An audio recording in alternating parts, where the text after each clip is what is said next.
Adventure and Pipeman on W4CY Radio.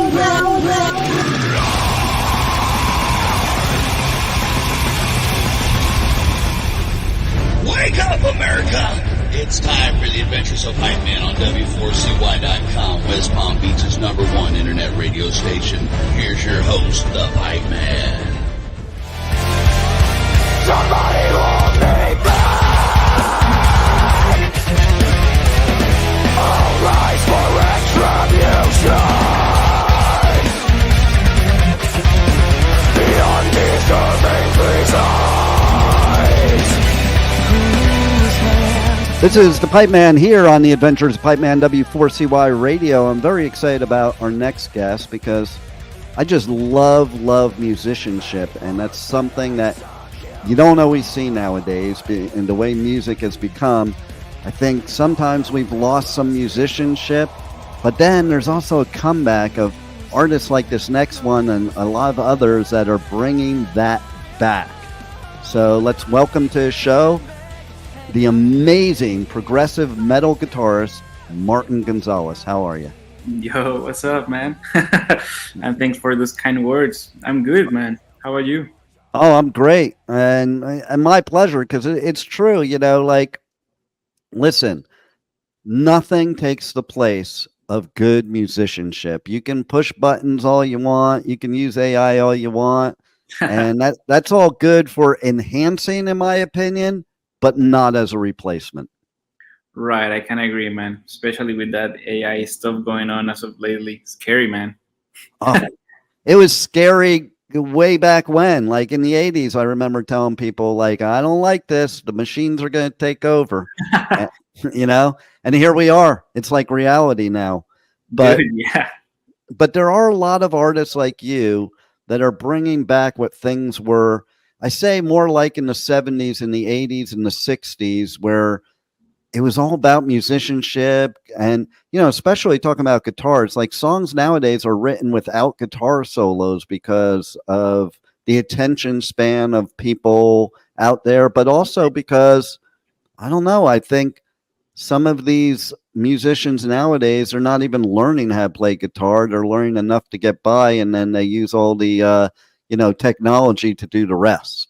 Right. Now I feel like people could consider their laptops as instruments, which yes, is nothing against that. It's incredible what you can do with a laptop, but now I feel you. My passion is guitar, definitely. Like laptop is secondary.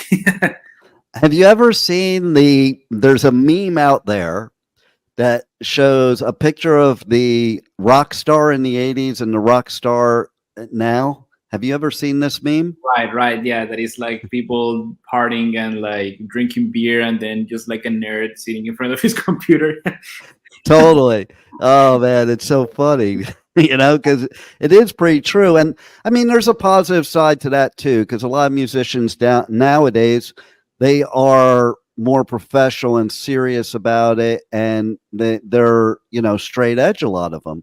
Whereas back in the 80s, that was true. It was, massive amounts of partying. But I think that also holds to what's benefit nowadays of artists like you being able to get out there and make your own music opposed to record labels telling you what to do. Because I think what happened in the 80s is record labels threw so much money at these young kids and basically told them what to do and they set them up with the party, and they wanted them partying. They wanted them, doing all that so they could, to be blunt, screw them over. Right. It's definitely part of their image too. Yeah. Which is so funny. Let's say like one band that I admire a lot that kind of has that like rock and roll energy still is probably Polyphia. They still like I assume they're definitely like nerds because of the music they do, but at the same time they have that like rock and roll energy that is like, what the fuck are they even doing? Right? Exactly. So a lot of your fans know you best as a composer. And what I think is really cool about it, okay, so you're the composer for popular anime franchise Rooster Teeth and RWBY Rooster Teeth. And what's interesting I find about that is, so I saw this band back in the 80s when I was a freshman in high school. In the beginning of the 80s, I saw this band. Um, they played in my gym in high school. And now the singer for that band is one of the biggest composers for like everything ever, like Batman and The Simpsons. And that's Danny Elfman from Oingo Boingo. And Oingo Boingo played in my gym. So immediately when I saw that, that's who I thought of. So that's pretty cool. Tell us a little bit about that. Man, yeah. So the company who makes the anime is Rooster Teeth, and then the anime is called RWBY. And see, I said it wrong. It's been a cool gig, man. It's like the first time I got to do something for like a TV show, and to be honest, the TV show is as good as it can get at the moment. It's been like a TV show that started kind of like as a YouTube thing from like kids that didn't know what they were doing, and now until there, where they have like a budget, where they have like real animators and real things, and it became so popular. I was surprised to how popular it became. But the cool thing is, I'm doing like metal music for it. I'm doing like prog, and I'm doing also like orchestral stuff. So I was getting paid for doing the music I really love, man. I love it. I love it.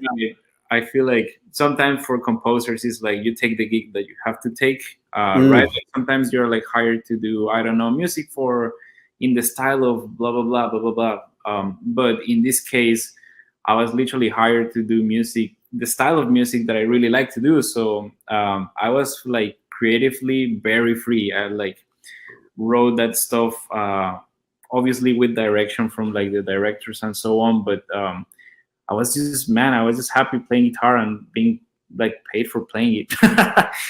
I love it. And it's so cool that it kind of blows my mind as somebody that's been a metalhead since like the late 70s, okay, that you can compose metal music for a TV show in 2024. It's like totally cool to me, you know. And it's funny when you said about it, because, you know, The Simpsons, which is like the longest running TV show ever, started as like a little clip on this show called The Tracy Ullman Show. It wasn't its own show. It was like a little clip, and it's just become this phenomenon. Right. And I feel like Danny Elfman right now, he's even playing at like metal festivals. Yeah. So I go on tour and I do coverage of festivals throughout US, the UK, Europe, and he's on a couple festivals that I'm looking at that I might do press for. And it kind of blows my mind because he hasn't really done that I've seen in a long time. Like, I'm sure he has, but not on like major festivals like that. So it's kind of wild going back to his roots, kind of. Right. I feel like especially now that particular world of like composers and like actual metal musicians, like they're starting to merge. I know of a couple other people that are like in bands and like doing metal music that are actually writing music for video games and TV shows and film and stuff like that. So somewhat like metalheads are taking over that stuff as well. It's pretty exciting, man. and look at what happened with Stranger Things too. Like, that's even wild. Yeah. And what's interesting too, if you travel the world, you don't realize how metal has a place in places you wouldn't even think of. Like currently right now I'm in Costa Rica, and I had no clue, but there's like a huge underground metal thing going on here. And it's really cool. Blows my mind though, because I would have never thought of that, because there's like one major festival here and it's not metal. And I had been talking about like, yeah, I'd like to start my own festival in Costa Rica. And then I came down, and this year I came down. I come down every year, and I was talking to somebody that actually does different festivals and events, and he's like, oh no, we do a lot of metal stuff. It's all kind of underground type of thing. And that reminds me of the good old days too. Man, that's awesome. I honestly, if you have recommendations for like metal musicians or bands that I should listen to from Costa Rica, dude, I'll take them in.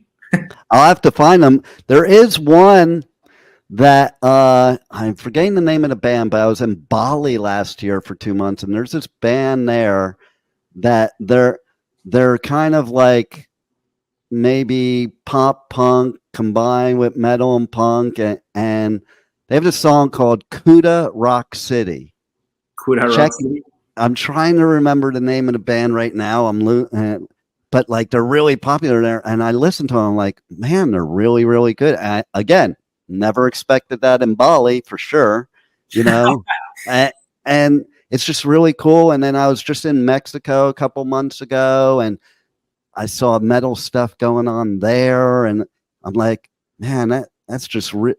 Speaking of which, have you ever seen that band that does the mariachi metal? Maybe. Do you know the name? Yeah. I'm like being senile today. I'm like, right, but it's real. I know it, and it's like really good. I'm like, that's pretty cool. Yeah, there's this Mexican artist called Jose Macario. Okay. He's like one of those musicians that like play a bunch of different genres, from like literal like Mexican popular music to like Mexican gent. It's super weird, man. But he came up with this album that blew my mind as of recently. I think like a new album that released like a week ago or 2 weeks ago, and the band is called Ladrones. It's like the thieves. And dude, it's the weirdest fusion of music I've heard in a while. It's like, imagine like mariachi singers with like hip hop influence like stuff, but also with gent in the background, with like actual meshuga going by in the background. Nice. And like, what? I mean, I liked it though, but it's really weird music, the one that is coming up from Mexico, especially, I think. You know what would be kind of cool? If you had like, and I'm saying this because it's funny, I just took a lesson, and I noticed, and it wasn't because of him, but like because I'm in Costa Rica, but I noticed Jose from SiriusXM, he just took a lesson too. Like it was totally out of his comfort zone, totally out of mine, on like salsa and merengue. And I'm thinking, how cool would it be to have a mosh pit that was combined with salsa and merengue and bachata, you know, and you're doing that in the pit. That would be so funny and fun. Dude, I'd be in the pit right there dancing and hitting people. right? Yeah, that would be so cool. And then there's this other thing. I don't know if you know this or not, but there's a big thing going on with yoga to metal, which I love that because everybody associates yoga with mellow, and you have this mellow like spiritual music in the background. And me, I sit there, even though I do it, I'm like getting bored after a while. If you were playing like Slayer while I'm doing my yoga, I would do yoga all day. Damn, dude. Honestly, I found it funny how some people really find like that type of stuff relaxing. Like I feel like I don't. Dude, with Slayer, I would like not be relaxing. Oh, Slayer, I would find relaxing. I don't find the mellow relaxing to me. It's weird. For me, it's like I get antsy, you know, but if you give me Slayer, I'd be totally into it. And it's funny because I'm also a motivational speaker. And when I go and do seminars, I will crank up stuff like Slayer and Slipknot to get myself pumped up to do a seminar. Dude, that's so funny. That's awesome, though. right? You know, and that's the power of music. And that's why I love musicianship, too, because it just takes you somewhere else and away from all the bull crap that's in the world. And I love that, you know, a couple of singles on your new record, they're both different. Okay. So. Oh, yeah. And what I like about that is, who does want to listen to the same song over and over again? Even if it's your favorite band, I like to hear variety. Like everybody throws shade at Bring Me the Horizon for doing different things. I'm like, more power to them because I like hearing the different things, but also for the artist, I feel good for the artist because it must be boring as could be if you're just doing the same songs over and over again with the same chords and the same riffs. And, you know, I'm Right. sure as a musician, you'd rather just experiment. Honestly, yeah, dude. I feel like, well, that's the cool thing about being independent too. Is just nobody tells you what you can do or what you should be doing, and it's just cool to like not depend on anyone else's opinions or like things that they think I should be doing for them. I just Yeah. do it for myself, to be honest. And every song has a different purpose or like background of where I'm coming from. Which this record is really personal to me. It's like every song has a meaning. It's just not. God damn it! I'm receiving like 1,000 texts, and I don't know how to put my computer in That silent. that might be the record company saying, "Don't Yeah, say stop, that." stop saying that. Just like, what are you saying? You're gonna get fired. But imagine just like, Uh, I was saying. So yeah, every song has a particular meaning to me. For example, the first song is like a song about self-sabotage. It's like a mm, song about like really how I'm responsible for my own like type of outcome I have in life. And so I decided to do something very like heavy and aggressive, or as aggressive and heavy as I can get. I've never done a song like that before. And then I had my wife sing on it, and she's like, oh, that's cool. she's so freaking talented, man. Now music is subjective, but I think she's a really sick singer. Nice. I hope so, because otherwise you're in big trouble if you say Right, different. right. Not because she's my wife by any means, but because I just think she's a great, great singer. And yeah, dude, that song in particular was just like a song that I was like, has to be heavy. I've never done something like this, and it has to be really like what encompassed my guitar playing as a whole. Versus the second single, the one featuring Richard Henschel from Haken, is more of the positive side of my life. It's more like just looking forward to like waking up every day and having like some sort of purpose or some, well, the song is called Purpose, but some sort of meaning, something that excites you to live your life and just try to be happy. So two very different concepts, right? One is like, oh, I hate myself, and the other one is like, nah, dude, you're gonna be fine. See, I love that though. You know why? Most people don't admit it. We have all of us, even the most positive of us, have all those sides. You know, it's Right, like dude. you know that we're not so narrow. Like there's so many dimensions to our personality that I think we need those multiple things to kind of be balanced. You know, and you know, even somebody like me, I can relate to both of those songs 100%. You know, and that's the thing too. When you're a speaker, a motivational speaker, people are like, "Oh, nobody could be that positive all the time." I'm like, "No, nobody is that positive all the time. It's how much you let it affect your life and for how long." You know, we're humans. Shit happens to us. We're humans, and we have emotions and we have things that affect us. But then we have tools that can help. And to me, music is one of the greatest tools and one of the greatest therapies. Man, it is, that is true. I'm glad like you can see it also that way. Lots of people think of like, well, they think of music as like they go listening to an artist and they expect something to sound the way they want it, and then when Hmm. they don't, they're like, oh, what is this artist doing? And it's like they're probably just being honest about how they feel or whatever they're doing, and that's why you don't like it.